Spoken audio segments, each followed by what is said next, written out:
I am not a focused 3D printing expert. I am not a creepy pasta Slenderman expert. I am a curious medical person. So what we're going to do today is really explore a bunch of stories about what's happening in medicine and the potential dark futures of it. I actually sent this to Nick, and he was like, "It's not dark enough. Where's the fear? Where's the negative energy?" I was like, "Okay, cool. I'll inject some of that in here." So let's go ahead and rock it out. I think the most important thing to note is we're all cyborgs. How many people do not have a phone in their pocket right now? Put up your hand. 2 people out of I saw a couple other hands. So there's like 5 out of like 70 or 80 of us. So keep in mind, we're all cyborgs. That's where we're at today. This is kind of, a potential future. How many people know what movie this is? Anybody? Total Recall? A few people? Okay, good. Great.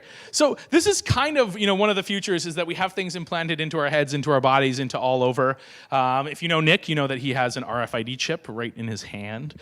And it's interesting to see what's going to be used, what these things are going to be used for. But more importantly, how do we put prosthetic and manufactured organs into our bodies?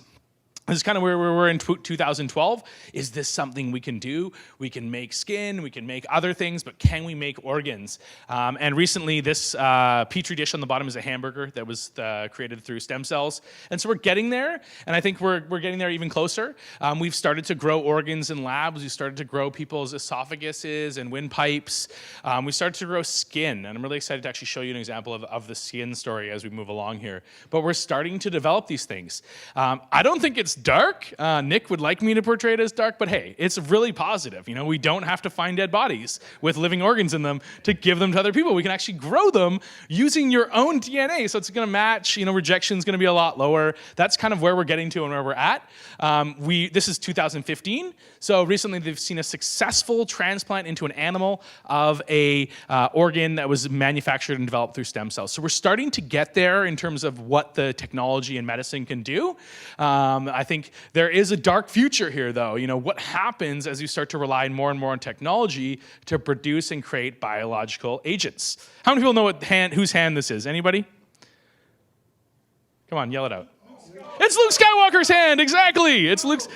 Sorry, Wayne. Wayne's a huge Star Wars fan. So this is Luke Skywalker's arm. It might seem like this is the near future in a galaxy far, far away, but this is so close to where we're at. In fact, there are people who have manufactured hands. How many people have used this before? I've used this before. This is one of my favorite medical things you can buy right now. It is literally skin that you generally place over a burn or a blister, that kind of thing. And it works really well. If you don't know about this and you've had those experiences, buy this stuff. But we're growing beyond this. This is basically just a filament that you kind of like paste on yourself, and it turns into sort of skin. But it's not really quite there. But we are getting there, and there's some serious things that are happening. This is them doing some experiments on people's hands, trying to take care of burn issues with people. And I think this is actually the most powerful slide I have in the whole presentation. So this is a little boy, and I'm sorry to show it to you, but it is the most powerful and important slide I have to show you. This is real.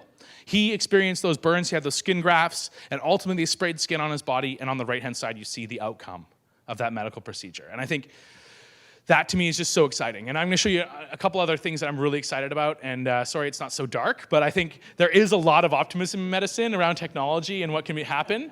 Of course, there's some darkness, and we're gonna explore that in a little bit as well. So this is some vascular, some like veins and sort of vascular 3D printed creations. So 3D printing, like John Beeler talked about, isn't just about organs. It's also about vascular structures, about veins, about the potential to potentially, for me, not have to have a pancreas on the outside of my body, but have it on the inside of my body and have it be biological, which is really, really exciting. That might be pacemakers, that might be new hearts for people, and eventually brains. No, I don't know if we can really do the brain thing. We'll see how that works out. But really where we're going, and what I wanted to talk about today in terms of 3D printing is 4D printing. Oh my God. I had to actually do a lot of reading to understand what this was. So the idea behind 4D printing is that you basically 3D print something that can actually create itself. It can change and alter based on the environment that's around it. And that to me is extremely exciting. It's exciting in a lot of different ways, but one of the ways I think about nanobots and nanotechnology inside our bodies. I think about putting something inside our bodies that's intelligent enough to read what's going on inside our bodies and then changing and transforming into what we need in order to survive. And that gets me really, really excited.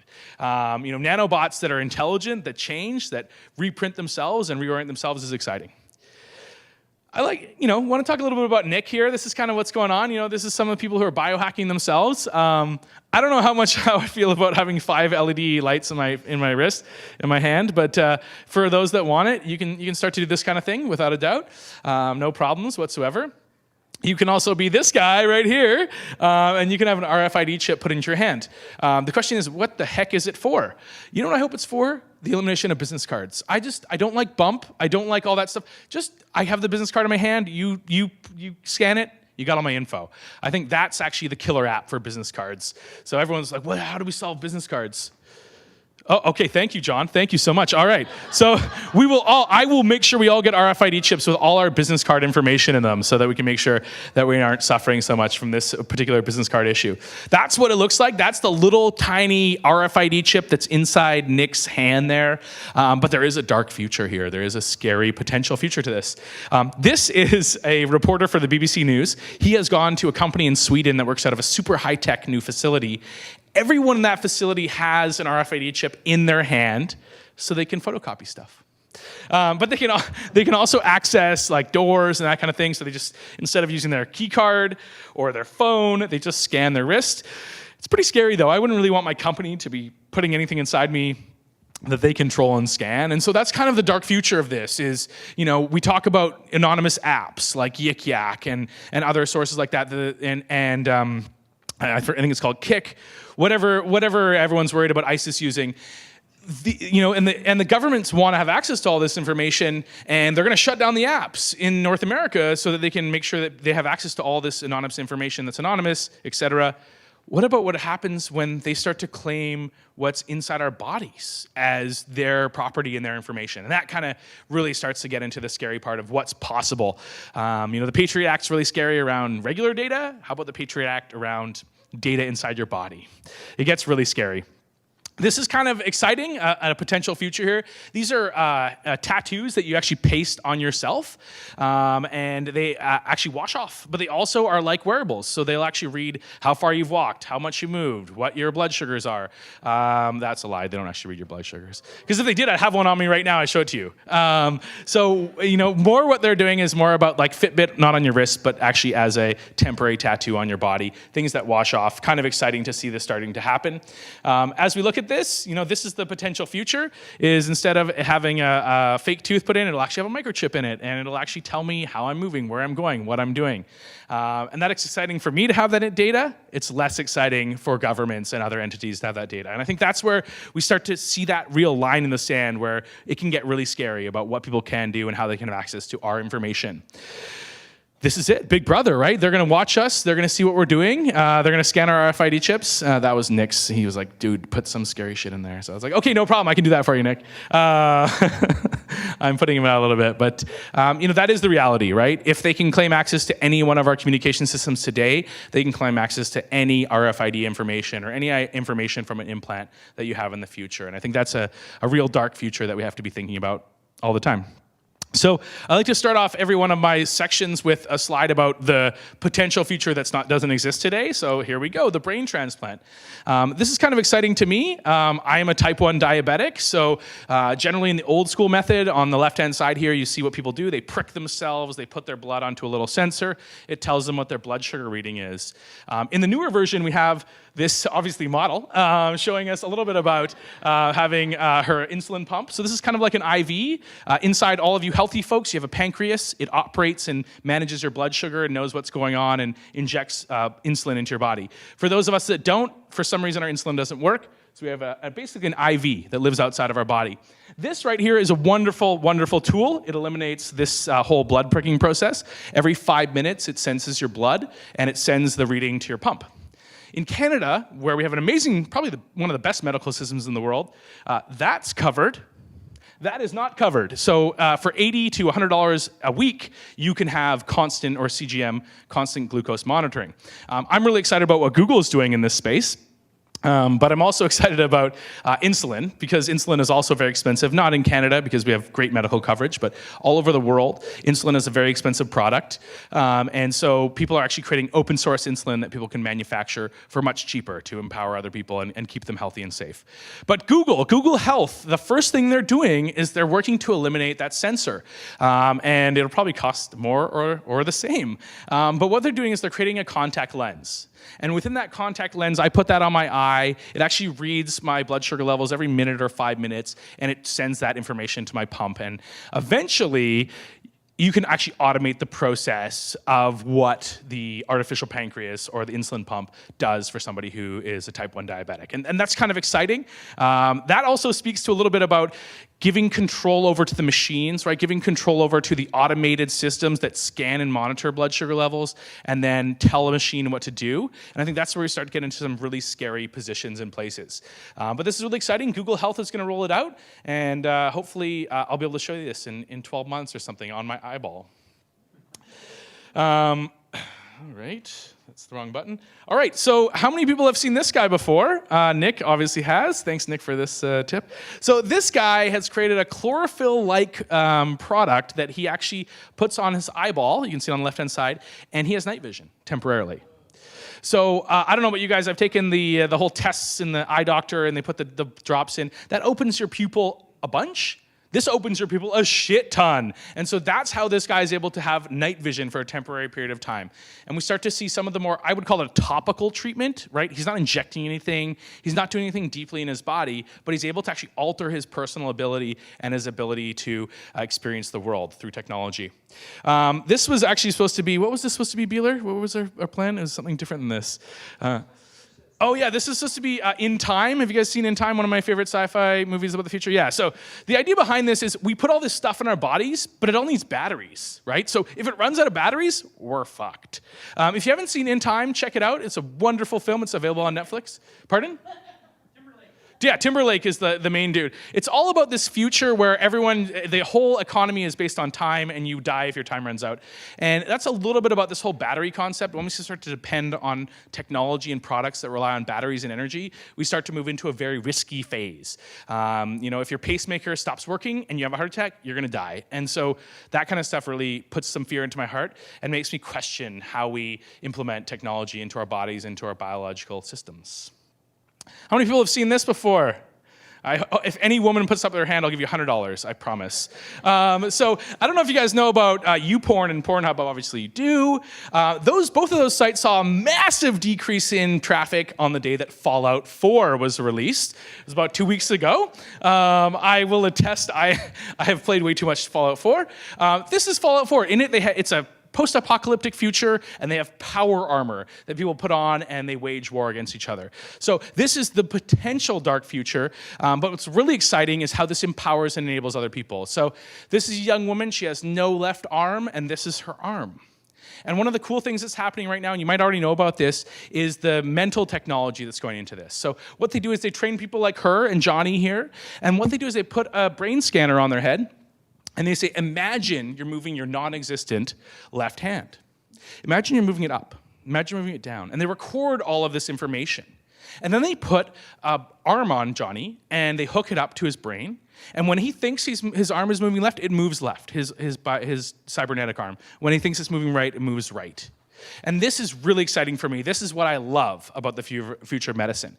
It's not so much about helping a diabetic like me. It's about helping people who maybe today or maybe never had the ability to walk around, the ability to experience life in the same way the rest of us do.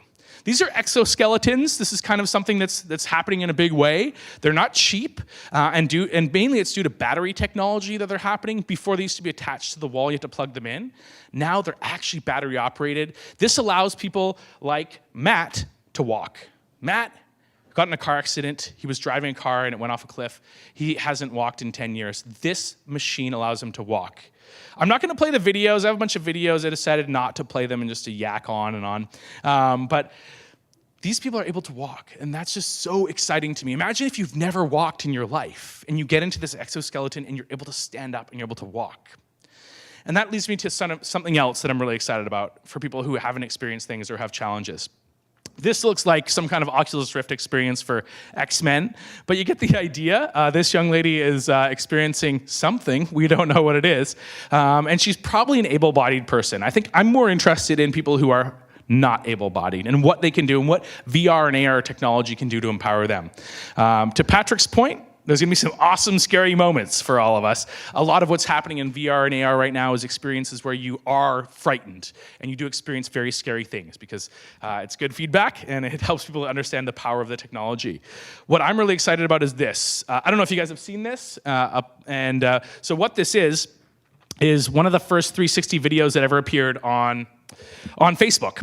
And what it is, it's people up in the glacier skiing. And all I can imagine when I see this is, one, going up and skiing, obviously, and hitting the powder, but two, putting somebody who's never skied in their life, maybe they can't afford it, maybe they can't physically do it, into a seat, putting the VR and AR helmets on their heads, this is a bit more about mental health, and blowing a fan in their face, and that just excites me about the potential of this technology for people to experience things that they never could experience for financial or for health reasons. So this is really exciting.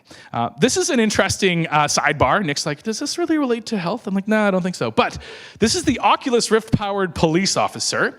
So you can see the man in the background on the left. He is actually powering this police robot. And this is kind of the scary future of these technologies, is disembodied people making decisions and taking actions in places without sort of the human element of it, right? We think about drones and drone attacks, like that's scary. People are disconnected from the reality of the actions they take. And I think this is something that we need to be a little bit concerned about. It is a potential future, and maybe it leads to this. Good old Arnold. So I'm going to end on this, a little bit about medical futures outside of our bodies, right? How about when we genetically modify the environments around us? So mosquitoes, they translate a lot of malaria, I think Lyme disease, a few other things. We're genetically modifying the mosquitoes to prevent the possible outcomes that can occur from their infections. And I think that is an interesting way to look at it. As we start to genetically modify and genetically engineer different plants and animals, obviously there's a huge unknown and fear aspect related to that, but there's also some abilities to solve some major problems on the earth, especially for people who have less money or no money. Finally, people have actually designed roses that have electronic capabilities in them that are designed and built through DNA and through the actual molecules of the plant. So we're going to start to see some of that happen. It's obviously got to work for economies of scale, so we're not really going to see it on every potato plant we know, but it'll be interesting to see how this evolves. That is all I have to share. That's a funny picture of me, and happy to take any questions you have. Thanks, everybody.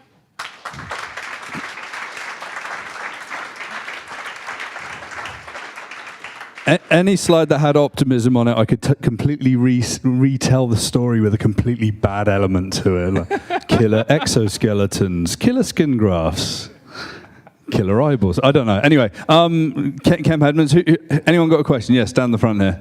I think you missed a potential scary story. What about the terrible security of the Internet of Things as vis-a-vis medical devices? For example, someone found a flaw in Dick Cheney's heart pacemaker that they could hack it. Totally. I did miss that. Thank you. For those that didn't hear in the back, the idea there was the Internet of Things, having your medical device connected to the Internet, and the potential risk associated with, life-dependent medical devices being connected to that, and how people could hack or affect those. I think I've seen some good movies and shows with that element in them. Good point. Yeah, it's kind of interesting. Just to add a perspective on that, actually researchers in the CIA in the early 90s worked out that they could turn off a pacemaker with a mobile device. So actually, some of these high-level officials that've got pacemakers, they're industrial strength, hack-proof pacemakers. It's really interesting. Sorry, any more questions? Or additions? Have you read The Diamond Age by Neil Stephenson? I will now. Tell us about it. So he said there's like nanotechnology to go into our bloodstream and stuff. One aspect of this very large book, like in ideas, is like nanobots in the air and people inhale them. So there's like wars raging within your bodies from like people releasing different things that affect you in different ways. And I don't know, it's terrifying. I found pretty much your whole talk terrifying. Even I'm glad that someone felt it the way Nick wanted us. Yes. Totally. No, it is. It's about the potential futures and the natural, nature of the corrupt human that's scary. Go ahead, sir.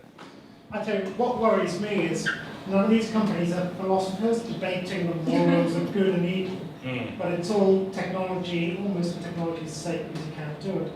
And at what point do you say, just because we can, should we do it? Where's your philosopher in the corner saying, well, let's have a debate? Well said. Yeah, very good point. And I think we won't see those philosophers emerge for decades, probably. Like, we can all sit and think about it and talk about it over some beers, but businesses and companies are going to be going for the gold, and I don't really see them thinking too much about it for quite a while. Yeah, that's a scary thought. Any other comments, additions, questions? We have some more great presenters, so I want to thank everybody. Thanks. Everyone, Kemp Edmonds. Thank you very much, Kemp.